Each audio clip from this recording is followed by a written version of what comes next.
Bonjour tout le monde, j'espère que cette vidéo vous retrouve dans une forme splendide. Ici Maya Bassim, votre coach en intégration au Canada. Aujourd'hui, je voudrais vous parler de la nécessité de ne pas venir seul au Canada.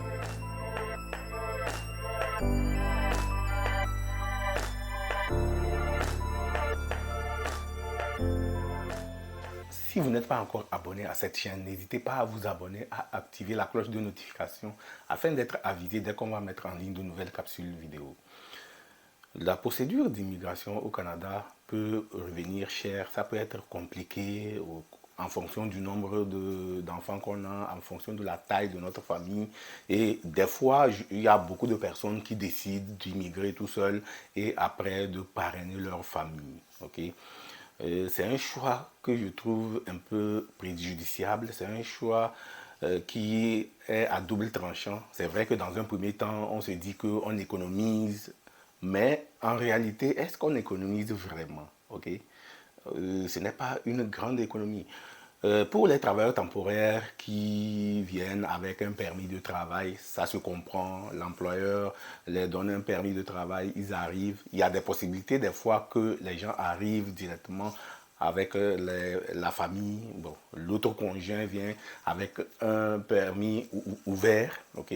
Donc le permis est ouvert. Donc ça se comprend au niveau des travailleurs temporaires. Mais pour quelqu'un qui décide de venir en tant que résident permanent, guys, c'est très important de faire la procédure pour arriver avec toute la famille. Pourquoi cela est tellement important? Parce que dans un premier temps, dès que vous allez arriver avec la famille, les enfants, tout ça, dépendamment de la province de résidence, vous allez bénéficier des allocations familiales au niveau provincial et au niveau fédéral. Donc, dépendamment de la province dans laquelle vous allez résider. Okay? Et quand vous allez arriver au départ, ces allocations familiales vont constituer un boost vraiment pour votre stabilité. Okay?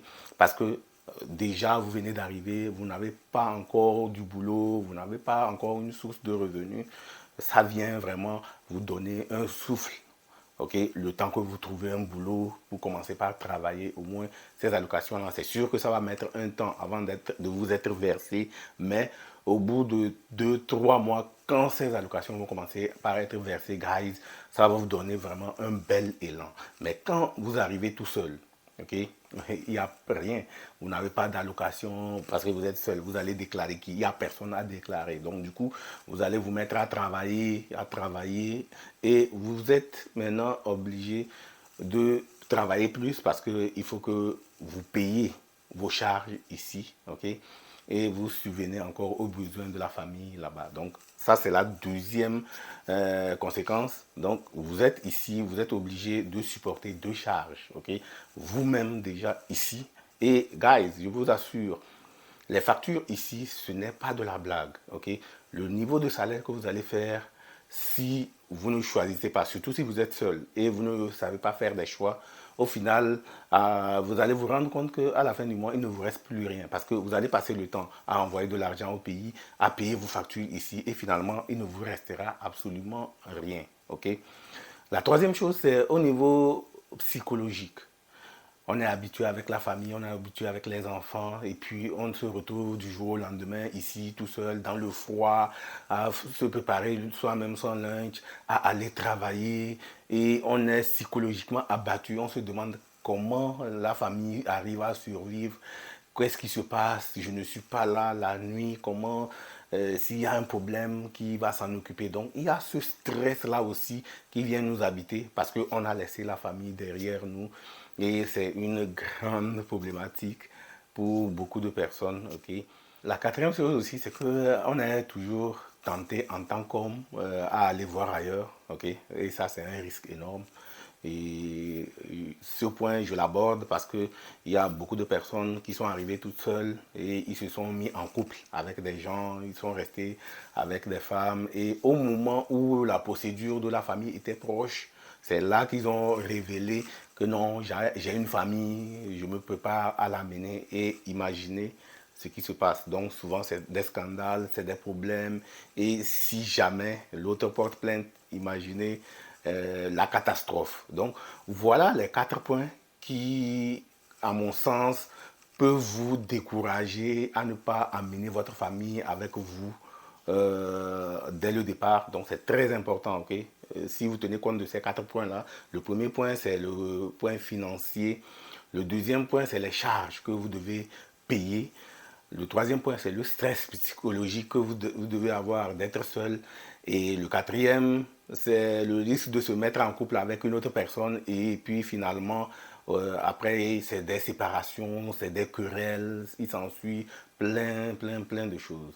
Donc guys, même si vous n'avez pas de moyens avant d'arriver, faites un effort d'entamer la procédure de parrainage dès que vous allez arriver.